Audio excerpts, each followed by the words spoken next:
Let me ask you a question. Which country do you think has the largest automobile export volume this year? No, it's not Germany, not America, not Japan, it's China. It reached 436,000 in August and reached 3.22 million units from January to August 2023. Analysts also forecast the number will reach 5.4 million units in the end of 2023, with EVs taking up 40% to reach 2.2 million units.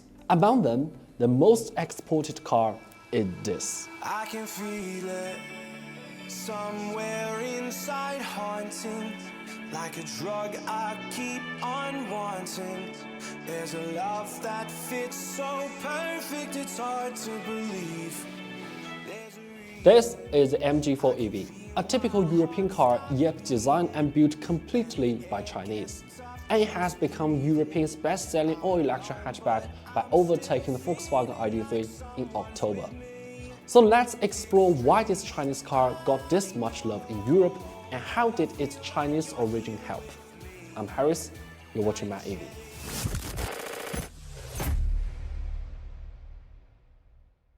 For a car made in China to sell exceptionally well in Europe, it definitely did many things right for European customers.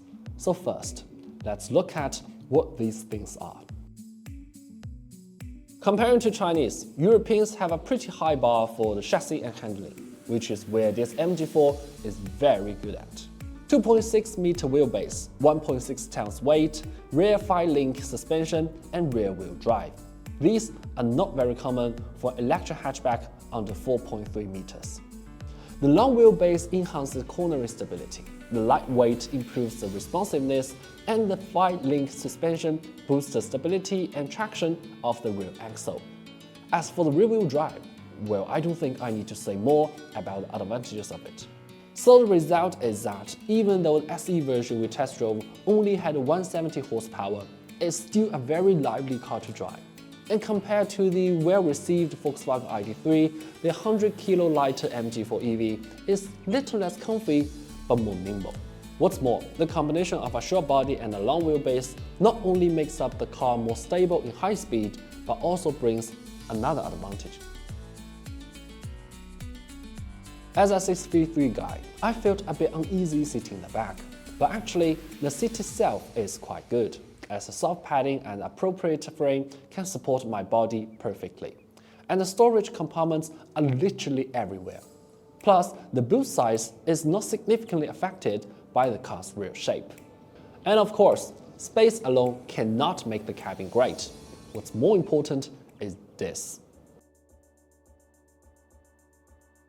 Like I said in my last video, it's not easy to get the ergonomics right for a native electric saloon, as they have to start from scratch with the interior layout because of the large battery pack underneath. But this MG4 EV has done a brilliant job. The driving position is correct, the steering wheel and seats are widely adjustable, and the visibility is nice. It's not quite as low as the BMW 1 Series, but at least it doesn't give you the feeling that you're driving an SUV. In addition, I also want to give a thumb up to all these controls.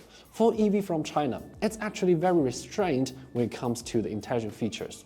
The UI is clean and simple. The center display is only a modest 12.3 inches. And more importantly, the car still got lots of physical buttons. These are definitely good news for you guys. The only thing I want to complain about regarding ergonomics is the door seals. Every time I open the door, it feels like I'm looking at McLaren's carbon fiber monocoque body. So you can say this is definitely a car for Europe. But other than a European-centric design, a renowned British badge, and a price tag lower than the ID.3, what other advantages does it offer? And that's when the Chinese part comes into play.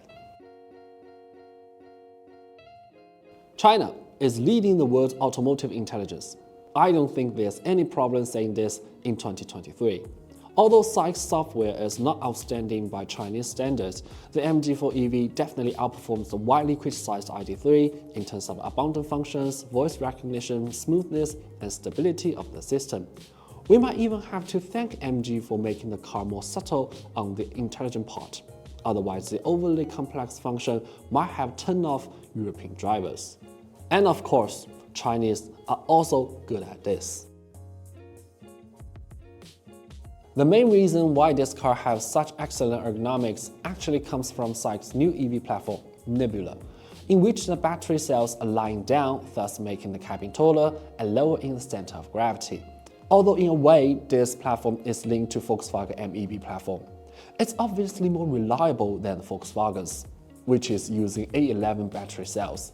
And from the current cooperation between many old car makers and Chinese new forces, as with intelligence, China's EV technology is also gaining recognition around the world. The advantages of electric drivetrain and the intelligent software are very clear and intuitive, but the next one may be a bit hard to notice. The MG4 offers quite a lot of trim levels, each with different combination of power, battery, and features.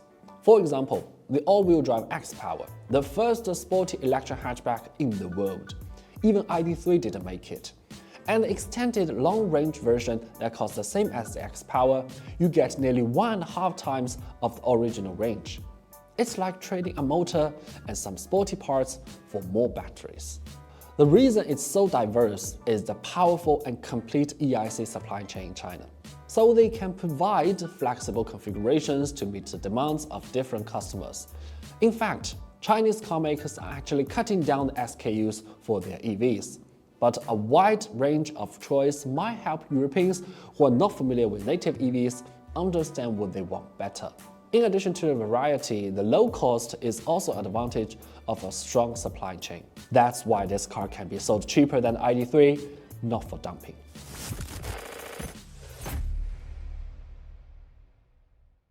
Six years ago, Tesla created the first car that can be considered as a global EV, the Model 3. However, in reality, that car did not really cater to any specific market. It was just a product under the first principle thinking. Now this MG4, designed and manufactured in China, inheriting a century-old British automotive legacy, aiming to satisfy the needs of European consumers and incorporating the unique advantages of Chinese auto industry, might bring some new ideas. And this integration also brings together the habits in different markets. Chinese are becoming more aware of the importance of chassis and handling, and Europeans are realizing that things like manual seats with cloth and a roof without glass are not necessarily the only way to save money.